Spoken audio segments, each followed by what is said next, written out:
It's been about 5 years since I was roofing, but I still have the side effects, lots of excruciating pains and waking up through the middle of the night with, almost unbearable pain. Your number one area of the most discomfort? The number one is definitely the front of the shoulder here, is like where it's consistently like a sharp shooting pain. What movements? Bilateral movements like this here is absolutely the worst. Okay. If I straighten it out and I come out, it's not as bad. Okay. So for whatever reason, when my arm's bent, it has a lot of restrictions there. Can you like tuck your shirt in behind, or is that restricted? Yeah, I can do that. Okay. What about just straight out in front of you? Straight out, I can do it, but there's definitely still a lot of pain in there. Disc golfing, my most important sport. I'm coming across right. I'm using my right side, and you're throwing. Yeah, I throw with the worst arm on my and body. That's like the worst maneuver for you too. Yeah, okay. It's tough. I'm usually gritting my teeth pretty hard when I'm playing, but. And is that pain like sharp stabbing, or is it kind of dull, achy? It's a mixture of both, because it's like sharp, stabby on the front, and then dull and achy on the back. Okay. Do you have weakness? A little bit, yeah. I can definitely still pick stuff up, but I can't like curl as much, and it's not as, I'm not as strong as I once was by any means. And is it lack of strength because of the pain, like that stops you from being able to do it? Yeah, for sure. Yeah, so sometimes like I can't even, if I'm just like water jugs or something like that, and trying to bring it up on the counter, I used to be able just to set up, one of those big water jugs on the counter. Now I'm like, feeling it. Okay. So. And you sent us some x-rays, the neck and the spine. Have you had your shoulder imaged? Any kind of? No, I haven't gotten any imaging done to the shoulder. Okay. I need to though. Okay. So we'll do ultrasound and take a look at the rotator cuff and the bicep tendon, because those are my two areas of concern for you. Actually, let me see. Is it uncomfortable at all? No. Let's see what you're having. Just kidding. We're looking for tears. We're looking for fluid or inflammation around those structures. Making sure your bicep tendon is normal in position and where we want it to be. You might have a small split tear in the bicep, but it looks not bad, and there's not a ton of fluid. There's a little bit of fluid around that tear area. Now, when you have pain, is it from this area to here about? Yeah. Okay. So that kind of correlates to that little split tear. Okay, so the rotator cuff itself doesn't look bad. You have a tiny bit of the bursa is inflamed. So, like, are you able to sleep on that side, or does that cause discomfort? Definitely discomfortable. Okay, that's probably just that bursa inflamed. Yeah. It's all around the same area, though. It's all right here. That area doesn't look perfect, and that area doesn't look perfect. This, you know how like the top of your bone has like a ball? They call this the ball and socket joint. So this is the ball of the top of the humerus there. So this is all bone, and then it's going down into your arm like that. So this tissue right here is the rotator cuff that's going to come and kind of attach to the bone here, so you can do that motion. And what we'd like to see is where it looks. Okay, let's look at. This is in motion, so it's hard to freeze. Okay, so see how you can almost imagine that these are tiny little fibers or lines going through that tissue, and they're linear. This is normal appearing tendon here. And if we go forward, so now we're starting to get a little bit of squigglies in that. And if we go forward further, we're getting kind of that black area in there where it's a little bit darker. I know ultrasound is there. So see how it's brighter here, darker there, and then normal here. So there's probably some fluid or swelling in that rotator cuff tendon. It's not completely normal. I can't tell if it's a tiny partial tear in there, but remember, this is 1 inch. So when I'm doing this, it's really magnified. So we're talking like 2 millimeters probably, or 3 to 4 millimeters. It's small. So that little irregularity, but this is what we want to do. This is relatively avascular, it doesn't have a good blood supply. So what we want to do is increase blood flow to that tissue so your body can deliver those stem cells you've been making, deliver stem cells, deliver oxygen-rich and nutrient-rich blood to the tissue to help heal it. And it's the same thing here as the tendon that we looked at. This is a little bit difficult to imagine if you're not a radiologist, but there is a little groove in the muscle here called the bone. So this is again the head of the bone here. And there's a tiny little groove that you can imagine like that bicep tendon, when it comes down to go to the bicep muscle, it goes right through that groove.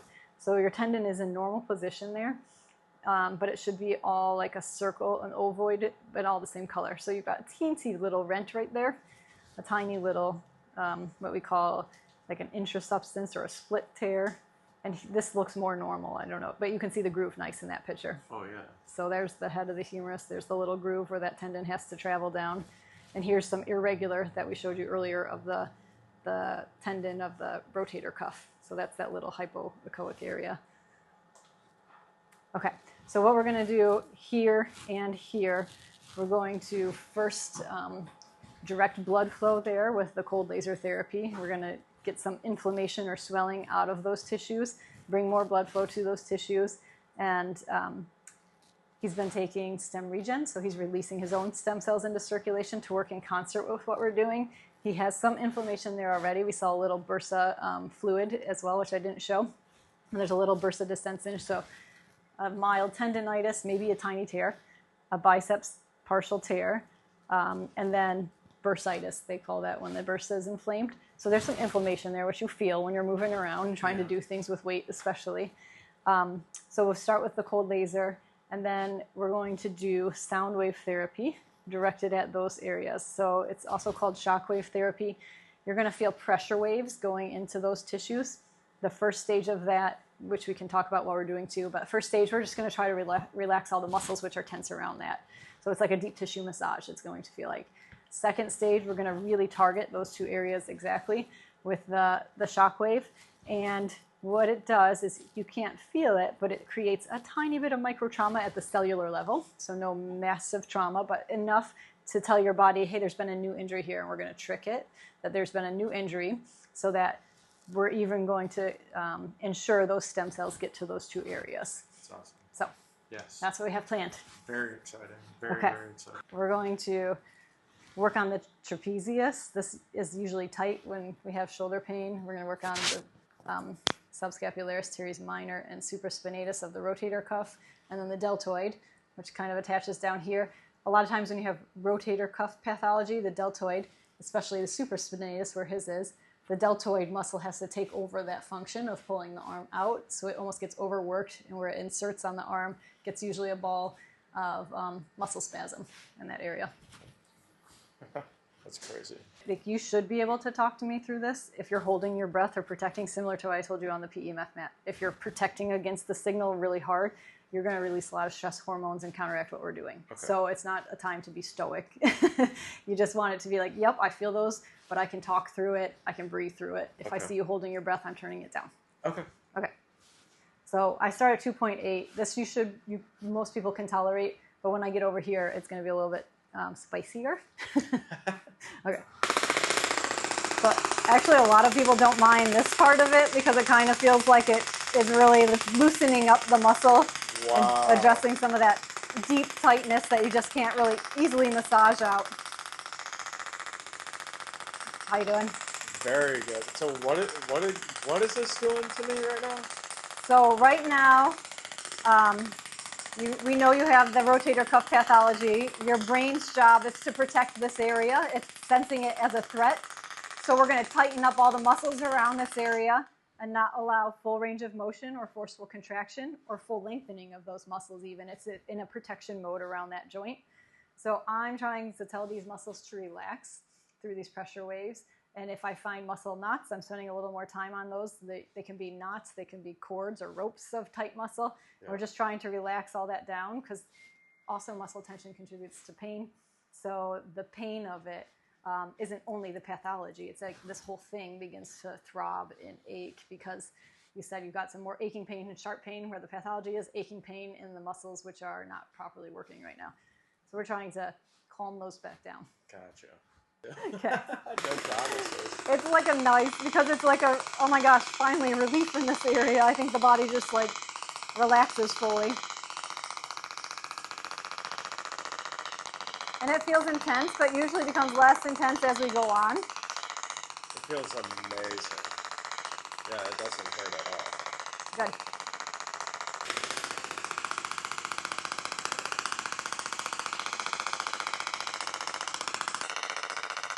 The deltoid there is actually really, I can't even get my mom to stay on it. It just wants to roll off of that tension. Yeah. Yeah, we're going to have to do one more.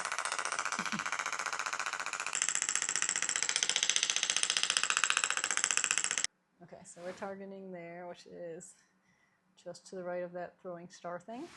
And then get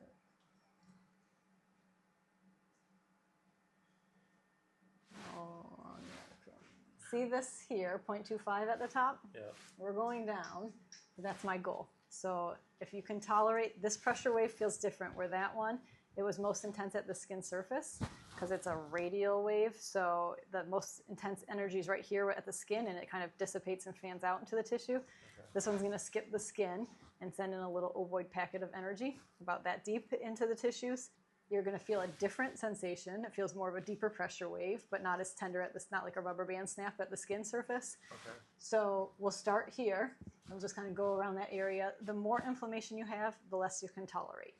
But if we can get up to 0.25, then in addition to you taking the stem cell release, you're going to locally stimulate stem cells if we can get up to that energy. A lot of people with shoulders, it's their first or second session. They could, but it depends on how much inflammation is in that tissue. Gotcha. Okay.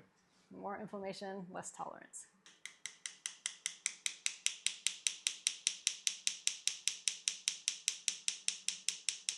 Some people say this feels like a little electrical pricks, and some people say it feels like a deep bruise sensation. Yeah, I feel more of like the electrical, for sure. On that like tolerance scale, are you close to holding your breath with it? No, I'm okay. Okay, let me get some more gel. Still breathing, I see. Good job. Yeah, I mean, if you get tattoos, you should be able to handle this, right?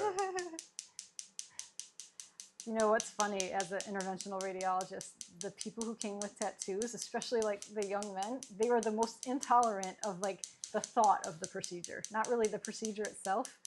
Is it more tender there? Yeah, oh yeah, for sure. Is this reproducing your discomfort when you do have it? Yes. Yeah. Oh, yeah. Okay. So that's what I call biofeedback. A lot of times we'll ask patients, you know, is this the right area of discomfort? Because sometimes, as good as I am at imaging, I don't always like find the area that's causing the pain, the epicenter or the progenitor of the pain. This is my best guess for what you described in the location, but sometimes we fish around and we find something deeper that I hadn't seen on ultrasound. Right, yeah. And I feel it like in the back of my shoulder as well. Mm-hmm. Like it's going around the entire shoulder blade, which is really, really nice. And I mean, I can see where people would think like, this is intense, but I like this type of feeling, for sure. A lot of people will actually say like, hey, it's uncomfortable, but I know it's getting to the pathology and I feel like it's a healing that's going to happen because of that. We do a series of 6 for most people. And the reason we do 6 is we're not able to get up to, you're at my goal, by the way, but we're not able to get up to goal on number 1 because if you have a signal, remember I was saying like, okay, we only have one more round, we're doing good. If we have a signal that the body doesn't know, it automatically kind of registers that as a threat because it's not certain what that signal is. So it's saying like, oh, there's a threat in this area, I'm just going to perceive pain because I'm not sure what it is. And people will say like, okay, you're right, the next time it was a little bit easier, and then it was easier, and that like, why was it so hard the first time?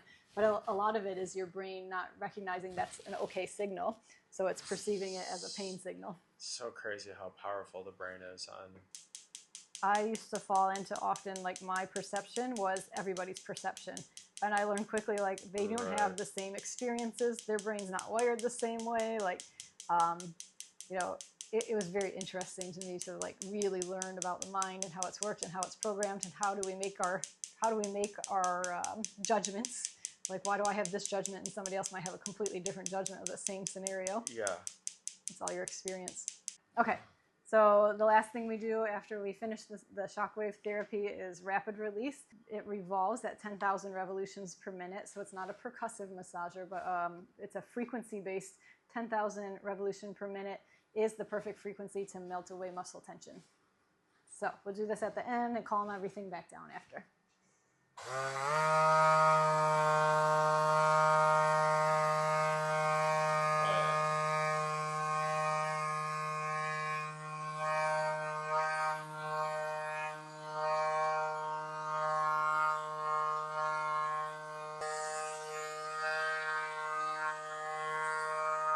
This thing is amazing. Yeah, it is. I want one of these bad. This is like one of those massage guns times like a billion.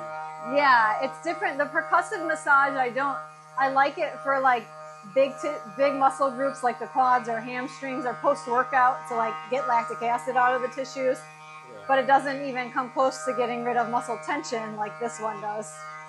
That felt absolutely amazing.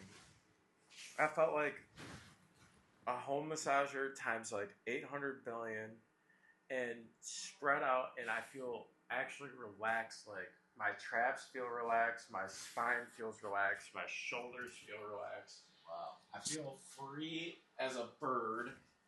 Zero pain right now. Zero pain in all of my range of motion. This is absolutely insane. Oh, I could cry right now. Honestly, this is... I don't feel anything. That's crazy. This is normal. You are normal. I'm we normal. Got you to normal. I haven't felt like this. I don't know. My early 20s? It's been about 10 years since I felt like this. That thing is insane. Here we go. You and I are going in. This is what is this? Oh, holy crap! Yeah. I feel like we are really getting into something now. Okay, here we go. Okay.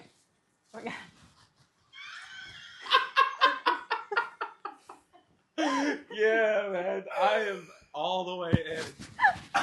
This is like Back to the Future. You know? Oh my gosh. Oh. Yeah. Drink the Kool-Aid. I've been guzzling the Kool-Aid since I got here. Okay. Free Kool-Aid. So this laser, you shouldn't be able to feel. This is, they call this cold laser therapy, low-level laser therapy, or photobiomodulation, which is just a fancy word for modulate, meaning change, biology, your biology with photons or light, photons of light. So what we're doing is, this is a laser, class 3B laser with red light therapy. So we're going to quiet down the cervical sensory nerve roots, which are from the area of pain to the brain. And this gives a 24 to 48 hour relief of discomfort from the area. So we talked earlier that a few people would have a little bit of increased pain, the minority. But if that happens, I don't want them to reach for an NSAID or over-the-counter pain medication, because that's going to disrupt the healing cascade we've just initiated. So we just try to cover them with laser therapy, keeping everything quiet and calm down. And that should take care of the post-procedure area. Yeah, I love that it's been a week since I've taken an NSAID. So it's phenomenal. So I know for sure that those things have nothing to do with what I'm feeling. Yeah, so the NSAIDs, let's talk about those, because those are like everybody reaches for ibuprofen or Tylenol or aspirin or Aleve. And although they're great at kind of calming down inflammation and deadening that pain response, they're actually interrupting the healing cascade. So they're slowing down healing at the trade-off of having some pain management. Right. So we do the midline and we do right of midline since all his pain was on the right. I'm going to actually do both sides since he's had history of just traps and everything, both shoulders. I was a roofer for 10 years, right? And there was a lot of trauma from that, but I also recently got diagnosed with Moog disease, and I haven't actually talked about this yet, but when I was in Connecticut on a business trip, and I basically lost the vision in my right eye. It was 100% colorblind and just super blotchy, and I thought like I was losing my right eye 100%. And I got put on like a IV steroid cycle, and they actually had to do a spinal tap to find out that I had what's called Moog disease, which is autoimmune disease. And I think a lot of what I feel now is attributed to that, and also like I still have minor blotchiness in my right eye, but when I was using that Centropix, that I started feeling like I wasn't having as much blotchiness and better color in my eye, and I keep on like closing my left eye and looking around. I'm like, is it doing something? And it's just, you know, sometimes it just has to prove itself. You know, and I try not to put any expectations on anything, but like just see the results instead. And I definitely feel a difference in that. And yeah, that's really exciting to see any type of difference at all. So I don't know if like the pain also stems from that, and if, or, you know, if it's from the roofing, or now I'm sitting in the office and probably have terrible posture, hunched over. You know, there's so many different things that could be making me feel the way that I feel, you know. And so actually seeing this on the ultrasound, and, you know, just seeing those little fluid areas, and it's funny how it's just like a millimeter of, you know, a millimeter or 2 millimeters of fluid, or, you know, and acute points that causes just so much discomfort, you know. Yeah, I remember I went on the ultrasound, I was saying like this is the normal pattern, those normal lines that go through the tendon, that's called the normal fibular pattern. So when we get a tendinitis, itis always means inflammation. When we get a tendinitis, you get some swelling in between the fibers of the tendon. And remember I showed you the wavy pattern that happens with those fibers? Yeah. That wavy pattern. So the greatest, what they call tensile strength of a tendon is when it has that normal linear pattern. It's really strong. It can resist a lot of force. If it's swollen with those wavy fibers, it's much weaker, and so our repetitive motions, our sudden movements and pickups, that can cause micro tears in that tendon because it's already impaired. So it could be a little thing that causes like repeated small tears in that tendon as it's healing because it's so slow to heal. The plantar fasciitis is a good example of that because people will get kind of repeated injuries in that plantar fascia, and it's persistently swollen because it's not in a good, like, normal state. So it's not strong. Right. Never giving it a chance. Yeah. And that's why playing disc golf. Disc golf. I keep calling it disc frisbee in my head. That's why playing disc golf, if you're doing those sudden stops, that's going to be really difficult on that as it's healing because you're going to micro tear it. Yeah. I'll definitely listen to you guys and give it the rest that it needs.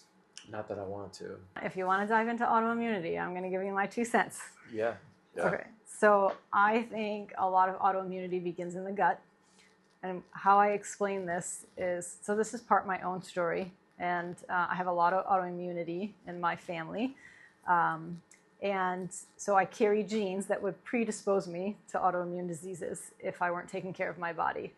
And when I was having my own health crisis, and I finally did my food sensitivity and allergy testing, I had 4 pages of things that I couldn't tolerate. If I put them in my body, they inflamed me. And I'm talking every type of meat, turmeric, which I was taking for inflammation routinely every day, Guar gum, which was the thickener in the yogurt. I thought I was being so healthy eating yogurt and granola every day, and the thickener of the yogurt was causing me to be inflamed. So I kind of dived down the path of gut health and how is this impairing my overall health, because I was at a point where I had so long of inflammation that I knew, like, oh my gosh, I'm heading to an autoimmune disaster. This is coming if I don't change things.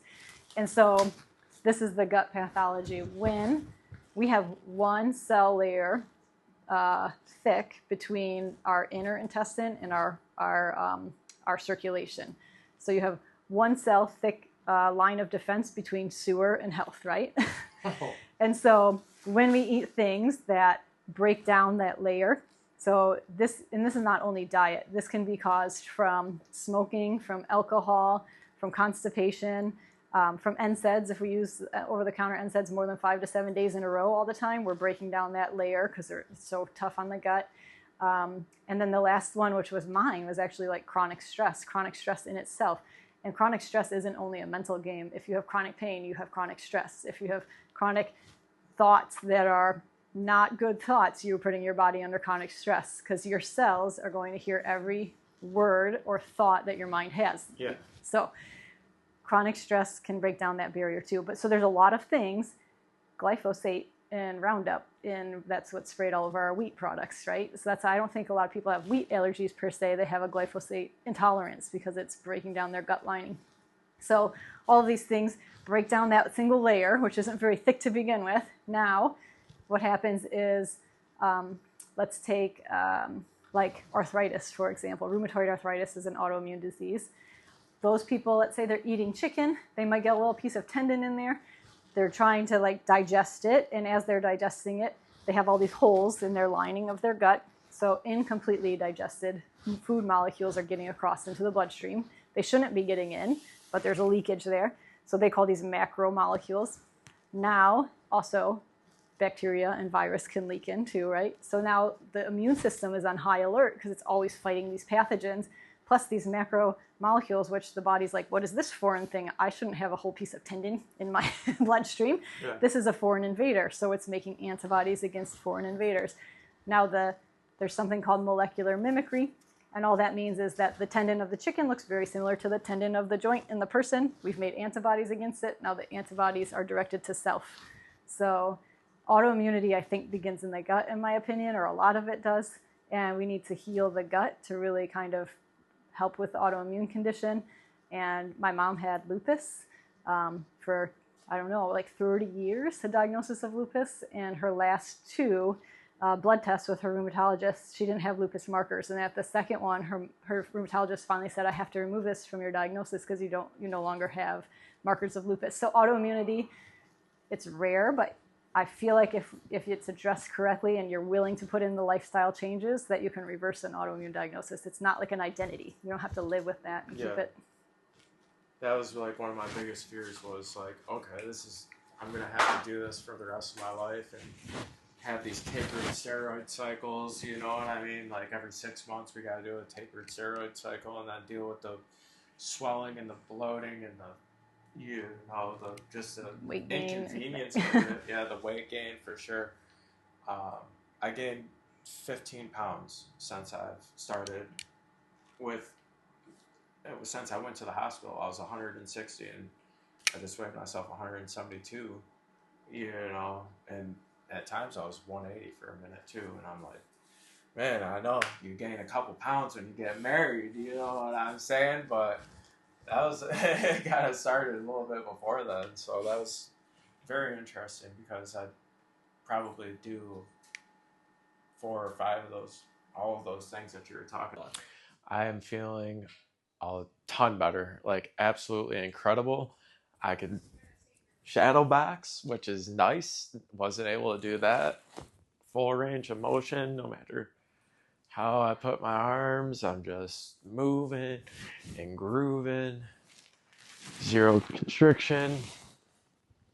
Still hear a couple little pops, but I think that's normal, but uppercuts, ooh, watch out.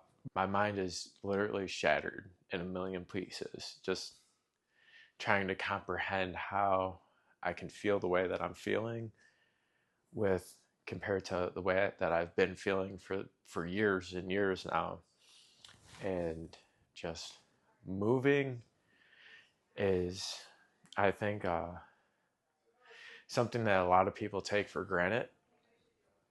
Just being able to move and function normally. And here and now that I'm able to do this, it's just, I want to make whatever lifestyle changes that I need to take to make this last for as long as possible.